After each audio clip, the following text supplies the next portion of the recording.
What's up, people? Officer Course here, coming at you with another Rogue Company update. So it looks like we're going to be having a couple of new modes coming out, and I'm going to get into those in probably separate videos. But today we're going to talk about the mode called Incursion. So I thought this one was pretty cool. It's going to be more of like a PvE game mode, and basically you're going to be fighting against jackals, and I'm going to put those up on the screen here. And it's going to be like this objective-based game mode where you can choose your difficulty, right? So very much horde mode. I kind of imagine kind of like a mix between Gears of War and maybe like a I don't know, like a King of the Hill type situation. It looks like you actually will have points that you're going to have to kind of hold and maintain for the duration of the waves, right? So it's pretty interesting. Let's go ahead and look at some of like the difficulties and what that actually means.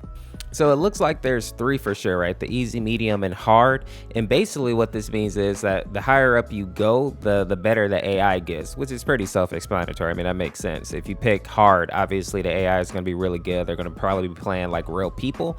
Now, I hope that's actually true, because sometimes in certain games, even when you're playing on the hardest difficulty, the bots still aren't really all that great. But I also hope it doesn't go in that other direction where it's like they hit every single shot, right? Like the sniper just beams you from across the map every time, you know what I'm saying? So it just depends. I hope there's like a good balance and it feels pretty legit and not just feels poorly done, I guess. Then obviously easy is going to be the route you want to go if you're not really trying to get a challenge, and medium is probably that sweet spot, I would imagine. So not too bad.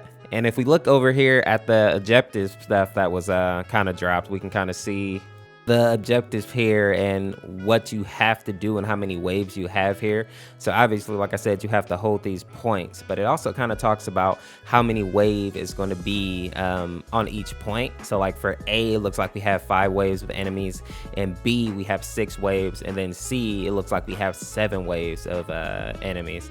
And from what I understand, the bots even have a variety of like weapon choices, so they can do a long range, mid range, close range. So that's pretty interesting. And we also have the guns that the bots are going to be using, and it looks like they're going to be the HRM-30, which you know is a pretty good weapon right there. The Mamba, which in my opinion is it's definitely an S tier weapon. I know a lot of people are iffy about that one, but the Mamba is pretty dang good. They're also going to have the Maw, which is Anvil's LMG, which goes crazy, right? Especially at closer range. The MXR, which is another hard hitter. The Skull 6, which is a one tap at close range, right? 132 to the noggin. And then the Spitfire for like their little auto pistol, which is still a pretty good weapon, you know, even though it's just a secondary. So all of these guns are actually some fairly top tier type weapons, right? Like none of these guns are bad. So that's I don't know, I think that's pretty interesting. That means that if they balance this out well, the bots may actually be a fair challenge, right? So that should be, I don't know, I think that'll be interesting. But let's go ahead and also take a look at the little loot packets that they give you in order to reload, because I thought that was interesting. So you'll have like a little spot here that you can go and you can reload up your ammo and whatnot like that. And it looks like this here. So as you see here, there's 2 crates on the screen, and it also shows the jackal again. Now one of them says ammo refill crate, so I think that's for the PvE mode. Now interesting, the shop crate here, I'm not sure what this is. I'm going to do a little more digging to try to figure it out, but I wonder if this is going to be like something that you buy in the store, something that maybe can give you an advantage if you spend real money in the PvE mode, or maybe it hints at a different game mode. I'm not really sure, but I thought that was interesting. So I'm curious to see what that is. Maybe it's just going to be like cosmetic type stuff. I think that would be better, because I feel like buying guns that are like better from a crate in order to win the game seems a little you know what I'm talking about? Like, I don't want any pay to win type nonsensory going on in this game, but it could be something completely different. So I'm curious to see what that's going to look like. In any case, let's go ahead and move on to the behaviors that the bots are supposed to have. I thought this was interesting. They set it up to 4 behaviors. They have artillery, rush, defense, and support. So I thought that was interesting, because at first I thought that they were just setting it up based off like the classes that we already have in regular Rogue Company. But who would be considered artillery? Like, I'm not sure exactly what that means exactly. Like, what is that person going to do? Because I almost feel like artillery and rush could be the same thing, but I'm not sure. So that'll be interesting to see what's the difference between those two. A rusher, I'm obviously assuming it's going to be the person that's either flanking or the person that's just actually rushing like into their face. But I think more likely it's going to be like a flanker type character. Defense and support, I think those are really easy, right? A defender and somebody who's probably healing or rezzing or something to that effect. So, you know, if this is going to be a thing and the AI is really smart, obviously we will probably have to focus down that support character, because, you know, if they are a person that can res or heal, it's going to be super hard to actually win a fight if you can't actually kill anybody. So I thought this was interesting. As far as Incursion goes, those are all the facts and details that I was able to find about it so far. I'm excited for this game mode. In honesty, I'm excited just because, you know, there's obviously more stuff coming to the game.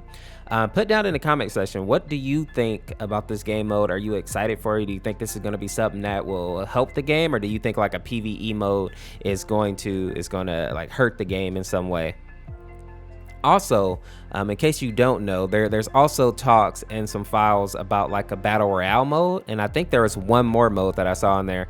So I might have to go check it out and just look into that, because I'm kind of excited about a battle royale mode. I just hope that this doesn't turn into, you know, like a Crucible type deal where they tried to do so much in one game, but it didn't really feel finished in any of the modes. Now, the good thing about Rogue Company is that they have a solid game right here, right? Like their demolition mode, their strikeout, like that all feels really good. And I feel like Incursion will also feel really good, right? Even though it's PvE. But trying to change into a battle royale as well, I don't know if that's going to be something that they can do effectively. But with that being said, you know, like Fortnite has been able to put in a bunch of different type of game modes and limited time modes, and they have a PvE mode, and all of that has had some success. Obviously the battle royale more than others, but all in all, they managed to balance a lot of different type of game modes and games in general within Fortnite, and you know, it thrived for years. So obviously it can be done. It's just, you know, a lot of developers can mess up a game too. So I'm hoping that that's not what happens with Rogue Company, because obviously I'm enjoying the game. I've been making videos on this game every day, and I just want to see it be successful, you know. I want to see it turn into something good. So I like where the game is going. I like that, you know, a lot of stuff is coming out and they have a lot of plans for it. That makes me hopeful that this game is going to be, you know, it's going to be good and it's going to have a long life. And if you played anything like Smite or Paladins, we know that high res can put different type of game modes within a single game and do it well. So that makes me a little more hopeful for the future of Rogue Company. I feel like if anybody was going to do that effectively, it would be high res. So that's pretty much it for me, people. Let me stop going on. Let me know what you think about this new game mode down in the comment sections. And what do you think about this battle royale rumor? Do you want me to go find more information about it? You know, I'll go ahead and jump into that because I think it'll be interesting. But yeah, that'll be it for me. Thank you all for showing the support and love. I appreciate you know, all the new subs, all the views that are coming in, and yeah, we're gonna keep pumping it out. So yeah, thank you all. This is Orsa Course. Make sure to drop a like, subscribe if you are new, and we will see you in the next video tomorrow. Peace, peace, peace, peace, peace.